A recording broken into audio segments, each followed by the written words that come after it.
Sir ಊರಲ್ಲಿ ಆಗಿರೋದ್ರಿಂದ ಸ್ವಲ್ಪ ಸರಿಗೆ ಓಕೆ ಅದೆಲ್ಲ ನೋಡಿರ್ತೀರಾ ಆಲ್ರೆಡಿ. ಹಾಗಾಗಿ ನೀವು ಕೂಡ 2 ಶೇಡ್ಸ್ ಅಲ್ಲಿ ಕಾಣಿಸ್ಕೊಂಡಿದ್ದೀರಾ. ಕಂಪ್ಲೀಟ್ ಒಂದು ಹಳ್ಳಿ ಹುಡುಗ, ರಗ್ಗಡ್ ಹಳ್ಳಿ ಹುಡುಗ, ಇನ್ನೊಂದು ಸ್ಮಾರ್ಟ್ ಸಿಟಿ ಬಾಯ್ ತರ. ಸೊ ಈಗ ಮೇಡಮ್ ಹೇಳಿದ್ಮೇಲೆ ಗೊತ್ತಾಯ್ತು ಹಳ್ಳಿ ಹುಡುಗ ಏನು ಕಷ್ಟ ಆಗಿರಲ್ಲ, ಆಲ್ಮೋಸ್ಟ್ ಸಿಟಿ ಹುಡುಗನೂ ಆಗಿರಲ್ಲ. ಹೇಗಿತ್ತು ಪಾತ್ರದ ಬಗ್ಗೆ ಹೇಳ್ತಾ ನನಗೆ ಹೋಗಿದ್ರೆ? ಐ ಥಿಂಕ್ 2 ಶೇಡಲ್ಲಿ ಅದು ಹಳ್ಳಿವುಡ್ ಗೊತ್ತು ಶೇಡ್ ತುಂಬ ಇಷ್ಟ. ಯಾಕಂದರೆ ಅದು ಒಂದು ರಿಯಲಿಸ್ಟಿಕ್ ಆಗಿ ಮಾಡೋಕ್ಕೆ, ಆಮೇಲೆ ನ್ಯಾಚುರಲ್ ಪರ್ಫಾರ್ಮ್ ಮಾಡೋಕ್ಕೆ ತುಂಬ ಹೆಲ್ಪ್ ಆಯಿತು. ಆ್ಯಂಡ್ ಎಸ್ ಗೆಟಪ್ ಪ್ರಿಫರ್ ಮಾಡಿದ್ದೆ ನಾವು ಆ ಗೆಟಪ್ ಫಸ್ಟ್ ಹೋಗೋಕ್ಕೆ. ಬಟ್ ಕತೆಗೆ ಎಸ್ ಸಿಟಿ ಲೈಫ್ದು ಕೂಡ ಬೇಕಾಗಿತ್ತು ಪೋರ್ಷನ್ ಅಲ್ವಾ. ಸೊ ಎರಡರಲ್ಲಿ ಕೇಳಿದ್ರೆ ನಾನು ಹಳ್ಳಿಂದೇ ನಾನು ಪ್ರಿಫರ್ ಮಾಡೋದು ಫಸ್ಟು. ಸೊ ಹಾಗೆ ಸೊ ಈಸಿ ಅಂತಲ್ಲ, ಎರಡೂ ಕಷ್ಟನೇ. ಕಷ್ಟ ಅಂದರೆ ಕಷ್ಟ, ಈಸಿ ಅಂದರೆ ಈಸಿ. ಸೊ ಫೇವ್ರೇಟ್ ಅದು. ಓಕೆ, ಈಗ ನಾರ್ಮಲ್ ನಿಮ್ಮ ಲೈಫಲ್ಲಿ ಆ ಲುಕ್ಕಲ್ಲೆಲ್ಲ ನೀವಿದ್ರ, ಲೈಕ್ ಪಂಚೆ ಉಟ್ಕೊಂಡೆಲ್ಲ ಓಡಾಡೋದು, ಆ ರೀತಿ ನಿಮ್ಮ ರಿಯಲ್ ಲೈಫಲ್ಲೂ ಕೂಡ ಇದ್ರಾ? 100% ಅಂದರೆ ಆ ಕ್ಯಾರೆಕ್ಟರ್ ಏನಿದೆ, ನಾನು ಈ ಹಂಟಿಂಗ್ ಎಲ್ಲ ಸೀನ್ಗಳಿದೆ. ಆ ಕ್ಯಾರೆಕ್ಟರ್ ಏನು ನೋಡಿದ್ದೀನಿ ಅಂದರೆ, ನಾನು ನನ್ನ ತಂದೆಯನ್ನು ನೋಡಿ ಅವ್ರ ಗ್ಯಾಂಗ್ ಹೆಂಗಿದ್ರು, ಅವ್ರು ಹೆಂಗೆ ಹಂಟ್ ಮಾಡ್ತಾಯಿದ್ರು. ಸೊ ಅವರಿಗೆ ಅವರೊಂದು ಪ್ರೇಮ್ ಕಹಾನಿ ಅದೆಲ್ಲ ಇರುತ್ತಲ್ಲ. ಸೊ ನಾವು ನೋಡಿರ್ತೀವಿ, ಕೆಲವೊಂದೆಲ್ಲ ನೋಡಿರ್ತೀವಿ, ಕೇಳಿರ್ತೀವಿ. ಸೊ ಅದೇ ಬೇಸಲ್ಲಿಗೆ ಅವ್ರು ಲುಂಗಿ ಹೆಂಗೆ ಆಗ್ತಾಯಿದ್ರು, ಲುಂಗಿ ಶರ್ಟ್ ಮೇಲೆ ಹೆಂಗೆ ಶರ್ಟ್ ಹೆಂಗಿರುತ್ತೆ, ಹಂಟ್ ಮಾಡಿದ್ಮೇಲೆ ರ್ಯಾಬಿಟ್ ಇಲ್ಲ ಏನಾದರೂ ಹಂಟ್ ಮಾಡಿದ್ಮೇಲೆ ಅವ್ರು ಹೆಂಗೆ ಎಂಜಾಯ್ ಮಾಡ್ತಿದ್ರು, ಹೆಂಗೆ ತಿಂತಾಯಿದ್ರು. ಸೊ ಅದೆಲ್ಲ ನೋಡಿರ್ತೀವಲ್ವ. ಸೊ ಆ ಮ್ಯಾನರಿಸಮ್ನೇ ವಿ ಟ್ರೈ ಟು ಕಾಪಿ ಅಷ್ಟೇ. ಸೊ ಅದನ್ನೇ ಈಗ ಸ್ಕ್ರೀನ್ ಮೇಲೆ ಬಂದಿರೋದು. ಆಕ್ಚುಲಿ ಸೆಟ್ಟಲ್ ಎಲ್ಲರೂ ಹಂಗೆ ನಾರ್ಮಲ್ ಆಗೇ ಇದ್ರೆ nobody was very well dress. ಈಗ ನಮ್ಮ ಆರ್ಟಿಸ್ಟ್ಗಳು ಅಷ್ಟೇ, ಯಶನ್ ಆಗಿರ್ಲಿ, Balarajwadi sir was also roaming around. So ಈಗ ಇನ್ ರಿಯಾಲಿಟಿ ಆಲ್ಸೋ ನಾವು also once in a while definitely shooting ಮಾಡಿದೆಲ್ಲ ಲುಗಿ ಇದೆಯಲ್ಲ, ಐ ವೇರ್ ಇಟ್. ಓಕೆ, ಇವಾಗ ನಾನು ಟ್ರೇಲರ್ ನೋಡಿದಾಗ, ಸಿನಿಮಾ ನೋಡಿಲ್ಲ, ಖಂಡಿತ ಇವತ್ತು ನಾಳೆ ಸಿನಿಮಾ ನೋಡ್ತೀನಿ. ಸೊ ನನಗೆ ಅಷ್ಟು ರಿವ್ಯೂ ಎಲ್ಲ ಕೇಳಿ ಸಖತ್ ಖುಷಿ ಆಯಿತು, ವಾವ್ ಅಂತ ಫೀಲ್ ಆಯಿತು. ನೋಡ್ತೀನಿ. ಟ್ರೇಲರ್ ನೋಡಿದಾಗ ನಂಗೆ ಅನ್ಸಿದ್ದು ಒಂದು ಕಡೆ ಕಂಪ್ಲೀಟ್ ಫೈಟಿಂಗು, ಬ್ಲಾಸ್ಟು ಇದೇ ಅನ್ಸುತ್ತೆ. ಸೊ ಹಾಗಾಗಿ ಒನ್ ಲೈನ್ ಸ್ಟೋರಿ ಹೇಳೋದಿದ್ರೆ, ಆ್ಯಂಡ್ ಲವ್ ಸ್ಟೋರಿ ಕೂಡ ಆಗಾಗ ಬರುತ್ತೆ ಮೇಡಮಿಗೆ, ಪಾಪ ಅಷ್ಟೆಲ್ಲ. ಹಾಗಾಗಿ ಒನ್ ಲೈನ್ ಸ್ಟೋರಿ ಹೇಳೋದಿದ್ರೆ ಸಿನಿಮಾ ಏನು ಅಂತ? ಸ್ಟೋರಿ ಫುಲ್ ಹೇಳ್ಬೇಕು ಅಂದ್ರೆ ಒನ್ ಲೈನ್ ಹೇಳಿ ಸಾಕು. ಆಲ್ರೆಡಿ ಜನ ಮೆಚ್ಕೊಂಡಿದ್ದಾರೆ, ಪ್ರಿವ್ಯೂ ಕೊಡ್ತಾ ಇದ್ದಾರೆ. Completely action thriller.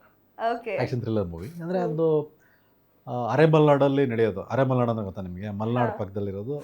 ನಾವು ಅರೆಮಲ್ನಾಡು ಅಲ್ವಾ? ಶಿವಮೊಗ್ಗ ಅಂದರೆ ನಿಮ್ಮದು ಅರೆಮಲ್ನಾಡು, ಕರೆಕ್ಟಾ? ಸೊ ಅಲ್ಲಿ ನಡೆಯೋಂಥ ಒಂದು ಬ್ಯೂಟಿಫುಲ್ ಲವ್ ಸ್ಟೋರಿ ಅಷ್ಟೇ. ಓಕೆ, ಅದರಲ್ಲಿ ಒಂದು ಹುಡುಗಿಯಿಂದ ಏನು ನಡೆಯುತ್ತೆ, ಮಿಸ್ಅಂಡರ್ಸ್ಟ್ಯಾಂಡಿಂಗ್ ಹಿಂಗಾಗುತ್ತೆ. ಸೊ ಅದನ್ನು ರಿಸಾಲ್ವ್ ಮಾಡೋಕ್ಕೆ ಟ್ರೈ ಮಾಡ್ತಾನೆ, ಬಟ್ ಆಗಲ್ಲ. ಸೊ ಜೊತೆಲಿ ಇರೋರೇ ಹೇಗೆ ಅವರಿಗೆ ಬೇರೆಯವ್ರಿಗೆ ಗುನ್ನಾಡ್ತಾರೆ ಅಂತ ಹೇಳ್ತಾರಲ್ಲ, ಸೊ ಅದು ಹೇಗಾಗುತ್ತೆ. ಸೊ ಹಾಗೆ ಪಕ್ಕದಲ್ಲಿರೋರೆ ಕೆಲವರು ಆಡಿಯನ್ಸ್ ಎಲ್ಲ ರಿವ್ಯೂಸ್ ಹೇಳ್ತಾ ಇದ್ರು, ಫ್ರೆಂಡ್ಸನ್ನ ಏನಕ್ಕೆ ನಂಬಾರ್ದು, ಎಷ್ಟು ನಂಬಬೇಕು, ಯಾರನ್ನ ಎಷ್ಟು ನಂಬಬೇಕು, ಎಷ್ಟು ದೂರ ಇಡಬೇಕು. ಸೊ ಅದನ್ನು ಚೆನ್ನಾಗಿ ತೋರಿಸಿದ್ದಾರೆ ಅಂತ ಹೇಳ್ತಾ ಇದ್ರು. And that's what the stories all. Present ಎಲ್ಲರ ಲೈಫಲ್ಲಿ ಏನಾಗ್ತಾ ಇದೆ ಅದೇ ಮೂವಿ. ಕರೆಕ್ಟ್. ಅದಕ್ಕೆ ಜೀವನಕ್ಕೆ ಹತ್ರ ಆಗಿರೋದೇ ನಮ್ಮ ಮೂವಿ. ಪ್ರೆಸೆಂಟ್ ಅಂತ ಅಲ್ಲ, ಆವಾಗಿಂದನೂ ಆಗ್ತಾನೇ ಬರ್ತಾ ಇದೆ ಅಂತ ತೋರಿಸಿರೋದು. ಯಾವಾಗಲಾರ ತಗೊಳ್ಳಿ, ಇವಾಗ ತಗೊಳ್ಳಿ, ನಾಳೆ ತಗೊಳ್ಳಿ, ನಾಡಿದ್ದು ತಗೊಳ್ಳಿ, ಇಲ್ಲ ನೀವು 100 years ಬ್ಯಾಕ್ ಹೋದ್ರೂ this same set of experience ಎಲ್ಲರಿಗೂ ಆಗ್ತಾ ಇರುತ್ತೆ. ಅದಕ್ಕೆ ತುಂಬಾ ಬೇಗ ಕನೆಕ್ಟ್ ಆಗುತ್ತೆ. ಏನು ನಮ್ಮ ಲೈಫಲ್ಲಿ ಆಗ್ತಿದೆ, ಹೌದಲ್ವಾ, ನೀವಾಗಲೇ ಹೇಳಿದ್ರಿ ಇದು ಆಗ್ತಿದೆ ನಮಗೆ, ಇದು ಹೌದಲ್ವಾ ಅಂತ ಆದಾಗ ಕನೆಕ್ಟ್ ಆಗುತ್ತೆ. ಕೆಲವು sequence with friends also, friendship ತೋರಿಸುತ್ತೆ.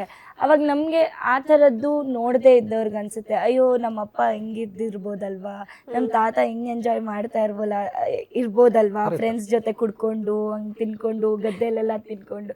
It was a beautiful. ಯಾಕಂದರೆ ನಾನು ಆ ಥರ ಮಾಡಿಲ್ಲ. ನಾನು ಊರಿಗೆ ಹೋಗಿ ಬರ್ತಾ ಇದ್ದೆ, ಬಟ್ ಆ ಎಕ್ಸ್ಪೀರಿಯನ್ಸ್ ನನಗೂ ಇರಲಿಲ್ಲ, ಗದ್ದೆಲಿ ಕುತ್ಕೊಂಡು ತಿನ್ನೋದು ಆ ಥರ.